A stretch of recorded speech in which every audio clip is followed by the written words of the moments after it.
Brought to you by Agilus Diagnostics.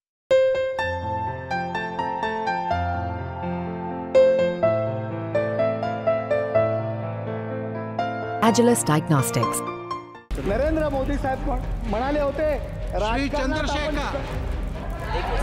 Shri Chandrashekhar आपण सगळे शिकलो पण झूठी राजनीति का सामना करने महास्की और इसके साथ आपका आभार अधिष्ठाता महोदय, बहुत बहुत धन्यवाद, बहुत बहुत आभार। धन्यवाद महोदय। आज के बजट पे हो रही चर्चा में मुझे बोलने की अनुमति दी।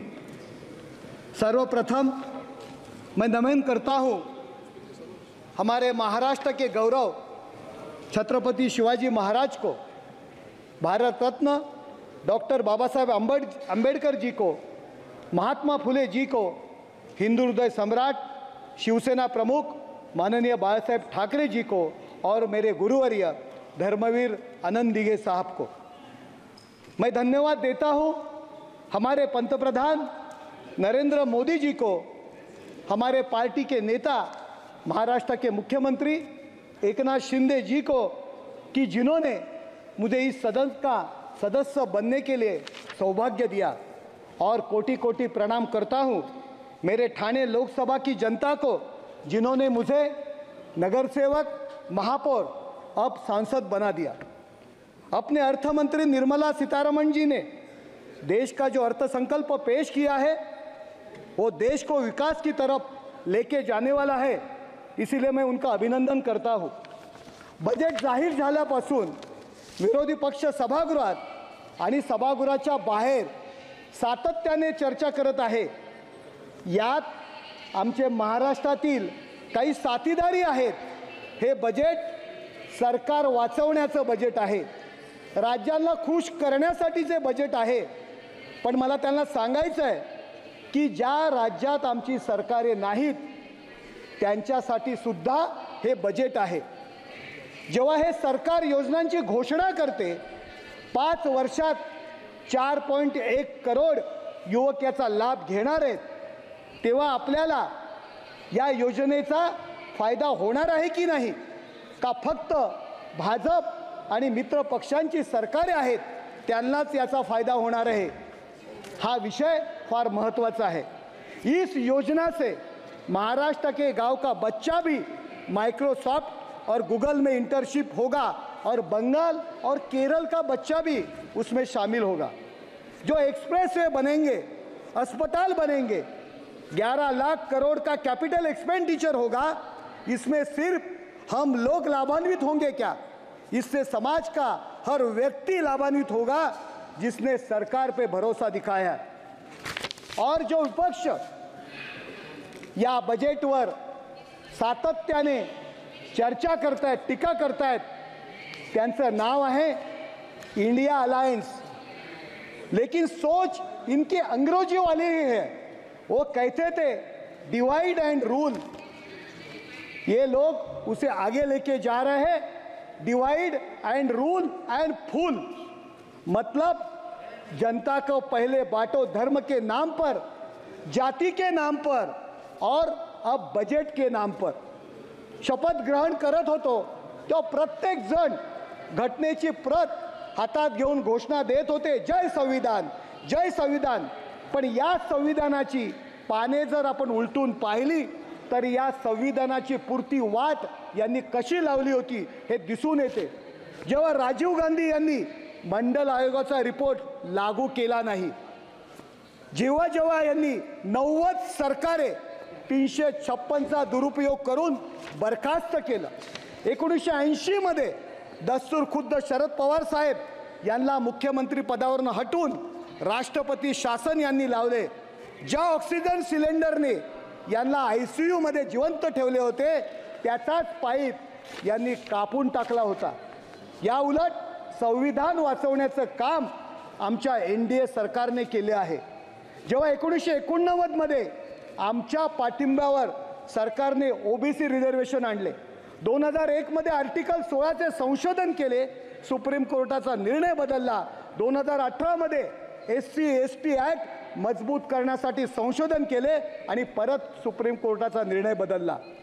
आपकी बारी आई तो आपने सुप्रीम कोर्ट का निर्णय सिर्फ एक विशेष समाज के लिए, उनको खुश करने के लिए चेंज किया और हमारी मुस्लिम बहनों के साथ नाइंसाफी की।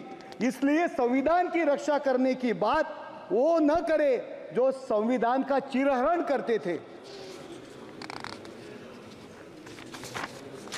ज्या पद्धतीने संविधान न वाचताच संविधान खतरे में अशा घोषणा देत आहेत, त्याच पद्धतीने हे बजेट न वाचताच हे बजेट फक्त 2 राज्यांकरता आहेत असे बोंबलत आहेत। त्यात आमचे महाराष्ट्रवाले तर जोरात आहेत, बेंबीच्या देठापासून ओरडत आहेत। ज्याला बजेट समजते तो पण बोंबलतोय आणि ज्याने यापूर्वी मला बजेटमधलं काही कळत नाही हे आधीच जाहीर केलं होतं तो सुद्धा या बजेटच्या विरुद्ध बोंबलतोय। महाराष्ट्राला या बजेटने काय दिलं नाही, महाराष्ट्रावर अन्याय केला असं म्हणता 2024-2025 केंद्रीय करातून या महाराष्ट्राला 78,000 करोड रुपये महाराष्ट्राला मिळणार आहेत। 600 करोडचे विदर्भ आणि मराठवाड्यासाठी स्पेशल पॅकेज आहे। याचा फायदा जो शेतकरी आपल्या काळात आत्महत्या करत होता त्याला होणार आहे। महाराष्ट्रातील ग्रामीण रस्ते सुधारण्याकरता 400 करोड, सर्वसमावेशक इकॉनॉमिक कॉरिडॉर करता 466 करोड, MUTP करता 3,908 करोड, मुंबई मेट्रो करता 1,087 करोड, नागपूर मेट्रो करता 683 करोड, पुणे मेट्रो करता 814 करोड, नाग नदी पुनरुज्जीवन करता 500 करोड, मुळा मुठा नदी संवर्धन करता 690 करोड आणि अजून बऱ्याच काही कोट्यावधीच्या तरतुदी या महाराष्ट्रासाठी केल्या आहेत। रेल्वेद्वारे 15,940 करोड रुपये जे 13.5% अधिक आहे। सरकार फक्त यापूर्वीचं सरकार 2009 ते 2014 मध्ये 1100 करोड फक्त या रेल्वेकरता देत होते। 1 लाख करोडहून जास्त रेल्वेचे प्रोजेक्ट आज या महाराष्ट्रात बनत आहेत। या रेल्वेच्या सुविधा फक्त काय नरेश मस्केच्या मतदारसंघातील लोकांना मिळणार आहेत का? नाही, तर महाराष्ट्रातील आमच्या अरविंद सावंतांच्या, सुप्रिया सुळे मॅडमच्या, आमच्या बीडच्या बजरंग सोनावणे यांच्या मतदारसंघातील जनतेला सुद्धा याचा फायदा होणार आहे। तरी सुद्धा आज हे लोक म्हणत आहेत महाराष्ट्राला काय दिले। यापूर्वी नरेंद्र मोदी साहेब यांनी सुद्धा महाराष्ट्राला भरभरून दिला आहे। 10,05,000 कोटी रुपयांचा विक्रमी असा निधी त्यांनी दिलेला आहे। महाराष्ट्रातील रस्ते, नवे रेल्वे मार्ग स्थानकांचे आधुनिकीकरण, वाढवण बंदर प्रकल्प, Mumbai Ahmedabad bullet train, airport विकास, हवाई प्रवास सुविधा, येत्या 2 वर्षात तर Samruddhi Mahamarg, Mumbai coastal road, Atal Setu, Mumbai Nagpur Pune metro, Jalyukt Shivar इत्यादी मोठे मोठे प्रकल्प कुणाच्या जीवावर मोठे केले? नरेंद्र मोदी साहेबांनी या सरकारला मदत केली आणि म्हणूनच महाराष्ट्र सरकार हे प्रोजेक्ट करू शकले। साखर कारखान्यांचा 10,000 कोटींचा कर आपले कणखर गृहमंत्री आणि सहकार मंत्री अमितभाई शाह यांनी एका झटक्यात सोडवला। झोपेचं सोंग घेतलेल्यांना जसे जागे करता येत नाही तसे विकासाकडे न पाहण्याचे ठरवून आंधळेपणाचे ढोंग करणाऱ्यांना विकास दिसत नाही। महोदय, कांग्रेस को 10 वर्ष के बाद विपक्ष का नेता का आधिकारिक पद मिला है, इसके लिए आपको बधाई है और उम्मीद है आप अगले कई वर्षों तक उस पद की गरिमा बढ़ाएंगे, क्योंकि आपका आरएसी टिकट है जो कभी कंफर्म नहीं होने वाला है। विपक्ष के नेता राहुल गांधी जी है, सुबह मैंने देखा, मैं एक नया खासदार हूँ, राहुल का अर्थ होता है भगवान बुद्ध का पुत्र, लेकिन यहाँ तो अलग ही लग रहा था। जो उनकी नेतृत्व में पूरा देश में वो भ्रम फैलाने की बातें कर रहे हैं, फेक नैरेटिव पसरवण्याचं काम त्यांच्या मार्फत सुरू होत है।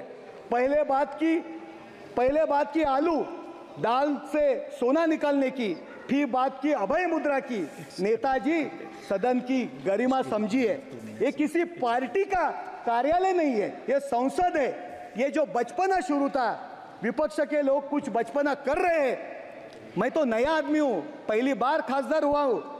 ये सब देखते हुए मुझे मेरा महानगर पालिका का सभागृह याद आया। मेरे कभी भी विपक्ष के नेता लोगों ने, सर 2 मिनट, किसी इसी तरह का बचपना नहीं किया। राहुलजी, आपल्या नेतृत्वामध्ये राहू काल सुरू आहे. भविष्यामध्ये राहू काल असतो, राहू केतू. असा राहुलजींच्या नेतृत्वामध्ये राहू काल सुरू आहे.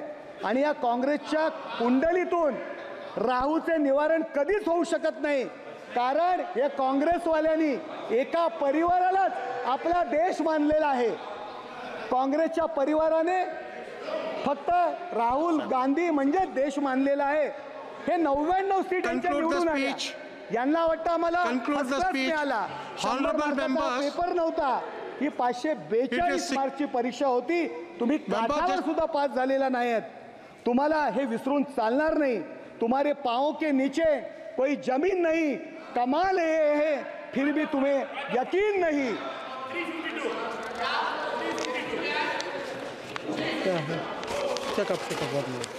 मी पंतप्रधान नरेंद्र मोदी साहेबांचं 5 वर्षापूर्वीचं भाषण ऐकलं होतं. त्यामध्ये ते म्हणाले होते, member 1 minute, member 1 minute, 1 minute. Honorable members, it is 6 o'clock. It is 6 o'clock now. I have a long list of speakers on this important issue. If the House agrees, we'll extend till 8 o'clock. Okay. You conclude the speech now. Okay, next. Chandrasekhar. Narendra Modi साहेब म्हणाले होते, श्री चंद्रशेखर आपण सगळे शिकलो, पण झूठ की राजनीति का सामना करणे